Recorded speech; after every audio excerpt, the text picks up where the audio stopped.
Guys, welcome back to my channel. कैसे हैं आप सब? मैं तो बहुत बढ़िया हूँ। आज इस वीडियो में हम बात करेंगे कि सेल्स लो क्यों हो जाता है और सेल्स लो हो जाने के कुछ कारण। अक्सर जो लोग नया बिजनेस स्टार्ट करते हैं वो उनमें से काफी लोग ये देखते हैं कि 3-4 महीने जाने के बाद अचानक सेल में एक ड्रॉप आ जाती है और कई बार ये जो ड्रॉप आता है सेल में ये बहुत फ्रस्ट्रेटिंग होता है न्यू बिजनेस ओनर्स के लिए, क्योंकि सेल में ड्रॉप आना उनके लिए बहुत फ्रस्ट्रेशन लेके आता है। तो चलिए हम देखते हैं कि ये जो सेल में ड्रॉप आता है इसकी वजह क्या क्या है। तो सबसे पहला वजह सेल में ड्रॉप आने के लिए या सेल ड्रॉप करने के वो है मार्केट अनस्टेबिलिटी। अगर मार्केट अचानक से अनस्टेबल हो जाता है या फिर मार्केट में ऐसा कुछ हो जाता है जो आपका जो प्रोडक्ट है उसके हिसाब से सही नहीं है तो आपका सेल अचानक से ड्रॉप हो जाता है। फॉर एग्जाम्पल, जब भी लॉकडाउन शुरू होता है या फिर कोविड का रेस्ट्रिक्शंस बढ़ जाता है तो ट्रैवल कम हो जाते हैं। तो जाहिर सी बात है जो ट्रैवल एजेंट्स है, जिनका होटल्स है, जिनका टूरिज्म का बिजनेस है, वो बिजनेस बंद हो जाता है। इसी तरीके से अगर आपके मार्केट में किसी भी तरीके की मार्केट अनस्टेबिलिटी आ जाता है जो आपके कंट्रोल से बाहर है, ऐसा अगर अनस्टेबिलिटी आ जाता है तो जाहिर सी बात है सेल ड्रॉप होगा ही होगा। एक ऐसी चीज है जिसके बारे में आप ज्यादा कुछ तो नहीं कर सकते हैं। अगर ऐसा सिचुएशन है तो आपको सिंपली वेट करना होगा कि कब ये मार्केट फिर से स्टेबल हो जाए और तब जाके आप मार्केटिंग स्ट्रेटेजी बनाइए अपना और फिर से अपने सेल को बढ़ाने की कोशिश कीजिए। सेकेंड रीजन है, जब कोई सोलोप्रेनर एक बिजनेस को स्टार्ट करता है वो भी अकेले, तो उनके पास बहुत सारे काम होते हैं बिजनेस के देखने के लिए। जैसे कि जब आप एक बिजनेस की शुरुआत करते हैं और आप अकेले करते हैं, नए बिजनेस ओनर्स जनरली वो अकेले ही बिजनेस की शुरुआत करते हैं, तो एक बिजनेस में बहुत सारी चीजें होती हैं जिनको अकेले ही उनको टेक केयर करना पड़ता है। जैसे कि sales, customer service, inventory management, accounts, सारे जो डिपार्टमेंट्स है, मार्केटिंग, सारे जो डिपार्टमेंट्स है, सारे सब कुछ आपको अकेले ही संभालना पड़ता है, अकेले ही देखना पड़ता है।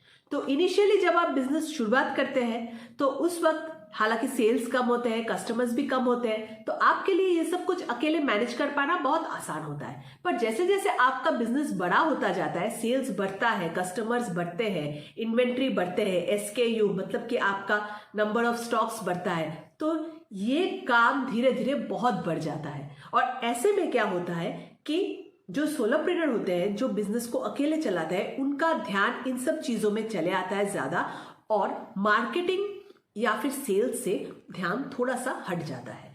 ऐसा हर किसी के साथ होता है, ऐसा नहीं कि आपके साथ अकेले हो रहा है, ऐसा हर किसी के साथ होता है। और ये एक वजह है कि सेल्स की कम हो जाने की, क्योंकि जब आप मार्केटिंग और सेल्स से अपना ध्यान हटा लेते हैं ये सारे एडमिनिस्ट्रेटिव चीजों पे जो कि इंपॉर्टेंट है, ऑब्वियसली इंपॉर्टेंट है, तो तब आपका सेल्स डाउन हो जाता है।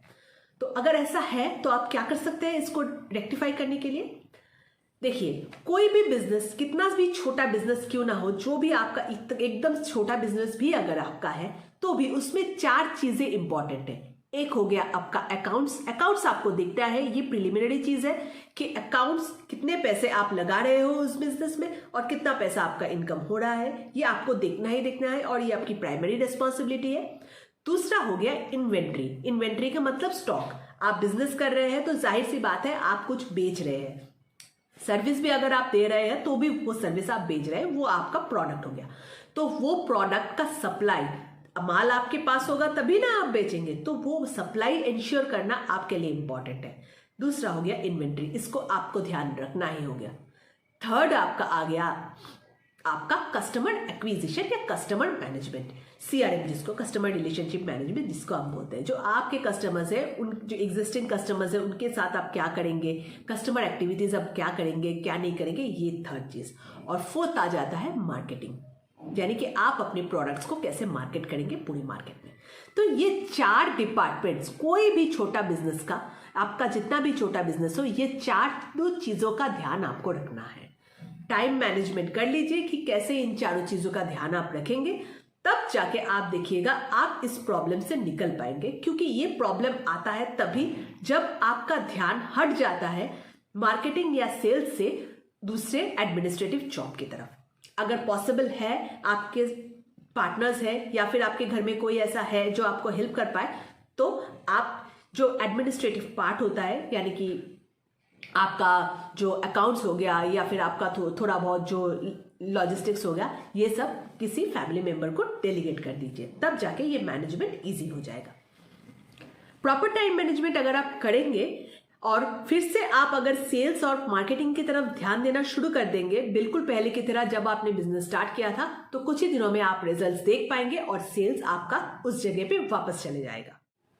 थर्ड जो रीजन होता है सेल्स कम हो जाने का, वो होता है कि आपके पास आपके कस्टमर को ऑफर करने के लिए कुछ नया नहीं होता है। कई बार ऐसा लोगों के साथ बिजनेस की शुरुआत में होती है कि वो बिजनेस शुरुआत कर देते हैं, वो कोई एक प्रोडक्ट लेके मार्केट में आ जाता है, वो प्रोडक्ट हिट हो जाता है, चल जाता है, बहुत सारा बिक जाता है, वो कुछ सेटिस्फाइड हो जाते हैं कि चलो ये बिजनेस तो चल रहा है। पर उसके बाद 3-4 महीने 4-6 महीने डाउन द लाइन जाके वो अचानक से देखते हैं कि सेल्स में एक फॉल आ रही है। ये फॉल क्यों आता है? क्योंकि आपके पास आपके कस्टमर्स को ऑफर करने के लिए कुछ नया नहीं होता है।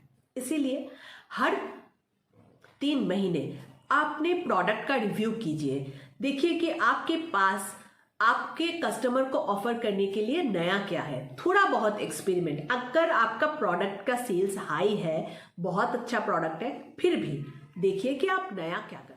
आजकल लोगों के पास बहुत सारे चॉइसेस हैं, इसलिए लोग बहुत जल्दी बोर हो जाते हैं। इसीलिए हर 3 महीने 4 महीने एक बार अपने प्रोडक्ट्स को रिव्यू कीजिए कि उसमें कुछ नया है ऑफर करने के लिए आपके कस्टमर्स के को।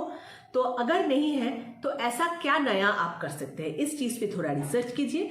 अगर आपके पास नया कुछ होगा उनको ऑफर करने के लिए, तो डेफिनेटली वो इंटरेस्ट लेंगे और वापस आएंगे। ये था 3 रीजंस, जिस 3 रीजंस की वजह से आपके सेल्स कम हो जाते हैं। और भी कई सारे रीजंस हैं, वो सारे रीजंस मैं अपने नेक्स्ट वीडियो में डिस्कस करूंगी। अगर आपको मेरा भी ये वीडियो पसंद आया है तो प्लीज इस वीडियो को एक थम्स अप दे दीजिए और इस वीडियो को अपने फ्रेंड्स के साथ शेयर कर दीजिए। अगर आपको मेरे वीडियो पसंद है तो प्लीज मेरे चैनल को थोड़ा सब्सक्राइब कर लीजिए और भी ऐसे वीडियोस देखने के लिए। Thanks for watching, bye bye.